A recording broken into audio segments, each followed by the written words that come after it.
150ویں رات شہرزاد نے کہا۔ جب شہزادہ قمر الزمان کی دونوں بیویوں کو اپنے سوتیلے بیٹوں سے پیار ہو گیا اور آئے دن ان کی ہوس بڑھتی جاتی تھی، اور جب ایک دن قمر الزمان سیر کے لیے گیا اور جب حیات النفوس نے امجد کو خط لکھا اور اسے کپڑے میں لپیٹ کر نوکر سے کہا کہ اسے ملک امجد کو دے آئے، تو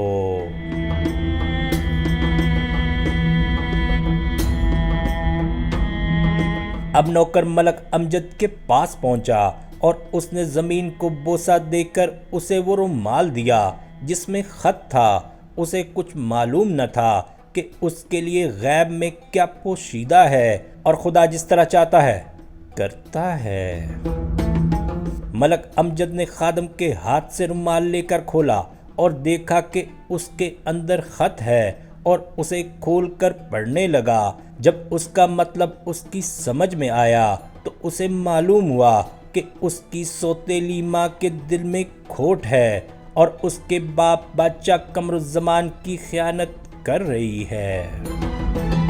اس پر اسے سخت طیش آیا اور عورتوں کو ان کی بد کرداری پر برا بھلا کہنے لگا اور کہا کہ لعنت و خدا کی خائن عورتوں پر جن کی عقل اور دین دونوں ناقص ہیں۔ یہ کہہ کر اس نے اپنی تلوار کھینچی اور خادم سے کہنے لگا کہ اے بدذات غلام، لعنت ہو تجھ پر، تو اپنے آقا کی بیوی کے خیانتی خط کو لاتا ہے، اے سیاہ رنگ سیاہ دل والے، اور اے بد شکل، واللہ تجھ میں ایک خوبی بھی نہیں۔ یہ کہہ کر اس نے خادم کی گردن پر ایسا وار کیا کہ اس کا سر تن سے جدا کر دیا۔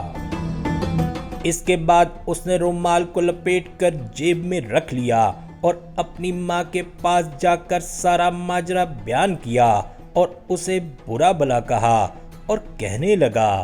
واللہ اگر مجھے یہ ڈر نہ ہوتا کہ ایسا کرنا اپنے باپ قمر الزمان اور بھائی ملک اسد کے حق میں بد تہذیبی ہے، تو میں ابھی اس کے پاس جا کر اس کی گردن اسی طرح اڑا دیتا جس طرح اس کے خادم کی گردن اڑائی۔ یہ کہہ کر وہ غصے میں بھرا ہوا اپنی ماں ملکہ بدور کے پاس سے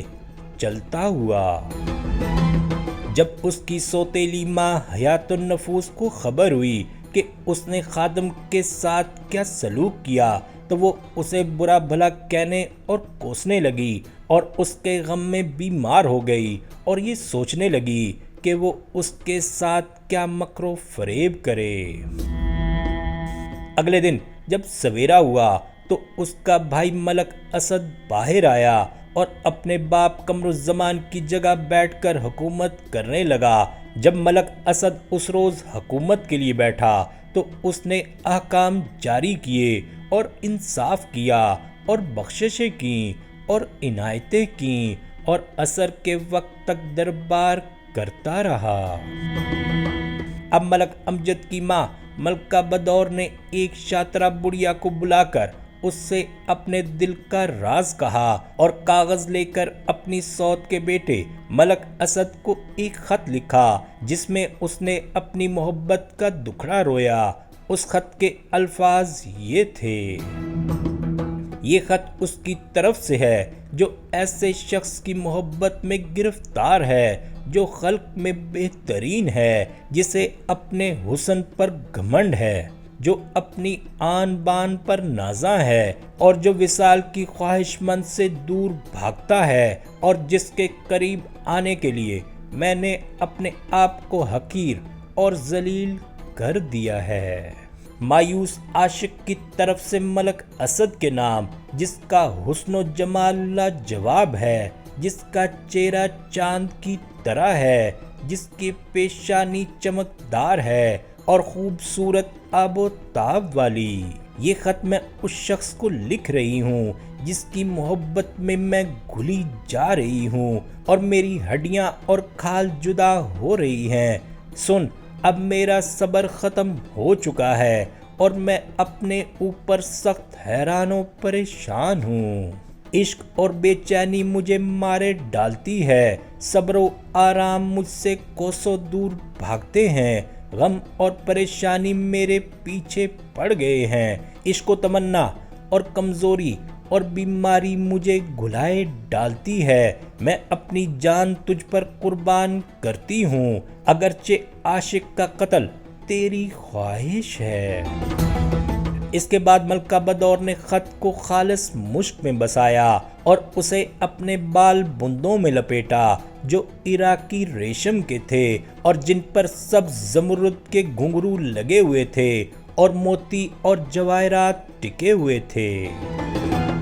یہ خط اس نے بڑھیا کو دے کر کہا کہ اسے میرے سوتیلے بیٹے ملک اسد کے پاس پہنچا دے۔ بڑھیا اس کی خاطر چل دی اور فوراً ملک اسد کے پاس پہنچی جو اس وقت اکیلا تھا اور اسے وہ خط اور جو کچھ اس کے ساتھ تھا دے دیا اور جواب کا انتظار کرنے لگی۔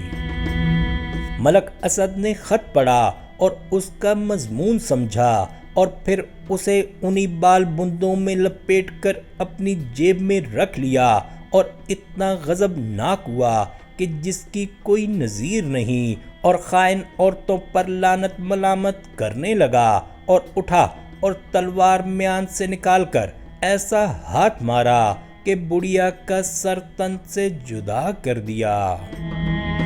اس کے بعد وہ اپنی ماں حیات النفوس کے پاس گیا اور اسے فرش پر پڑا دیکھا کیونکہ بسبب اس ماجرے کے جو ملک امجد کے ساتھ پیش آیا تھا وہ بیمار ہو گئی تھی۔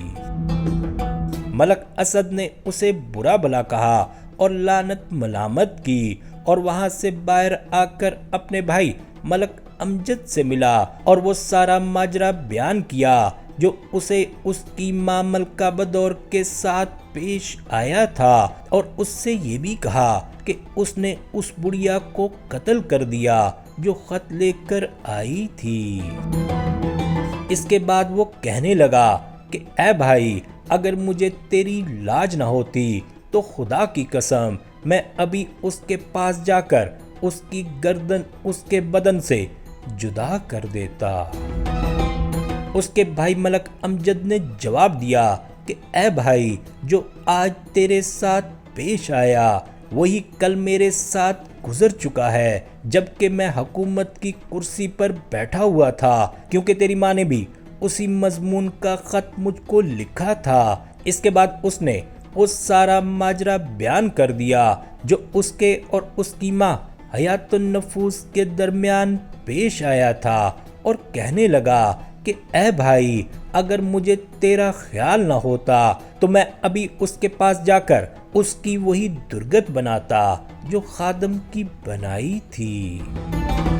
اس کے بعد دونوں ساری رات باتیں کرتے رہے اور خائن عورتوں پر لعنت ملامت بھیجتے رہے۔ پھر دونوں کا یہ مشورہ ہوا کہ اس بات کو پوشیدہ رکھنا چاہیے کیونکہ اگر ان کے باپ قمر الزمان کو خبر ہو گئی تو وہ دونوں عورتوں کو قتل کر دے گا۔ اسی غم و غصے میں انہوں نے صبح کر دی۔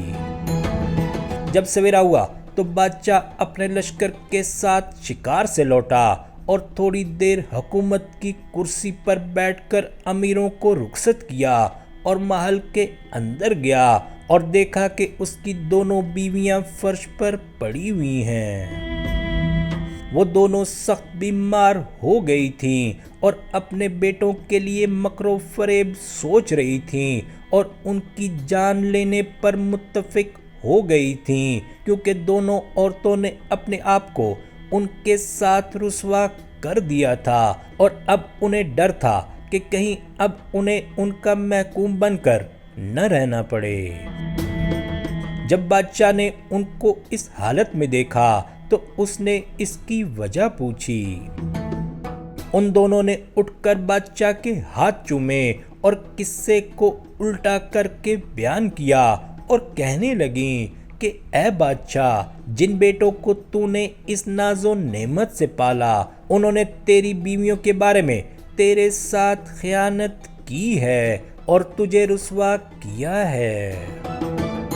اپنی بیویوں سے یہ سنتے ہی قمر الزمان کی آنکھوں کے آگے اندھیرا چھا گیا اور مارے غصے کے اس کے ہوش جاتے رہے اور اپنی بیویوں سے کہنے لگا کہ ذرا تفصیل کے ساتھ بیان کرو۔